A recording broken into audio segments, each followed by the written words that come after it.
Welcome to the Funeducated Reflections, a pause in your day to breathe, reconnect, and remember the parts of yourself you didn't mean to forget. Today we're talking about hobbies, the quiet joys we often push aside while life pulls us in every direction. Let's start with a story. Pinky had mastered the art of managing everything. The home, the deadlines, the unending list of tasks that modern life delivers like clockwork. But somewhere between responsibilities, the color of her days had faded. One evening, after a long, draining day, she stopped by a small stationery shop near her lane, the kind she usually walked past without noticing. But today, something caught her eye. A young girl sitting cross-legged on the floor inside, completely absorbed in painting a tiny clay pot. Her strokes were clumsy, the colors too bright, but her face glowed with a kind of peace Pinky hadn't felt in years. Pinky watched her for a few seconds, that simple, innocent focus, and something unexpectedly tugged inside her. A memory she had packed away long ago. Back in school, Pinky used to paint postcards for her friends. Color was her language, and she loved the way colors made her feel quiet, expressive, free. But life doesn't send reminders when joy goes missing. It just disappears quietly. That night, Pinky opened a drawer at home to look for a stapler, and instead found an old paintbrush, worn out, bent at the tip. But it felt familiar in her hand, like an old friend showing up after years.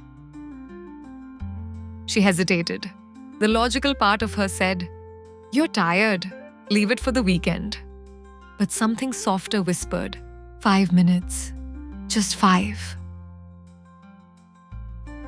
She tore a page from her daughter's rough notebook. She dipped the brush in leftover poster colors. She painted a simple leaf. One leaf. But suddenly the room felt different. She felt different.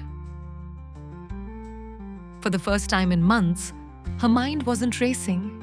She wasn't worrying, planning, managing. She was simply being. Over the next week, Pinky painted tiny things. Nothing worth posting, nothing worth showing. Just little pieces of peace. A petal, a cup, a sunset. And slowly, almost invisibly, her life began to shift. She replied more gently. She laughed more naturally. She felt more present at home. Not because painting solved anything, but because it brought her back to herself. One day, her daughter peeked into the room and asked, "Mama, can I paint with you?" Pinky smiled. In that moment, she realized her hobby wasn't taking time from her family, it was giving them a happier her. Hobbies are not luxuries, they're quiet self-rescue. We often believe, I'll start when life becomes easier, but hobbies make life feel easier. They don't demand hours, just a tiny, honest window, 5 minutes of soul time. Because when you create even a small thing, you remember you're more than your obligations. Read or say these gently. I deserve joy that doesn't need justification. Even small creative moments recharge me. My hobbies reconnect me to my true self. I allow myself to explore without perfection. A few minutes of art, music, or play nourishes my mind. Joy is a valid form of self-care. I honor my inner child by making space for creativity. I choose to return to what I love, one small moment at a time. Tonight, gift yourself a small beginning.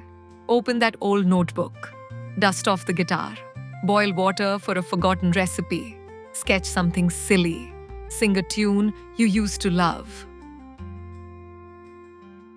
Not to achieve anything, just to feel alive in your own life again. Your hobbies don't need time, they give it back. Thank you for listening to the Funeducated Reflections, where we explore the small, meaningful moments that make us more human, more mindful, and a little more ourselves every day. Until next time, take a deep breath, be kind to your joy, and remember, even a few minutes of you, for you, can change everything.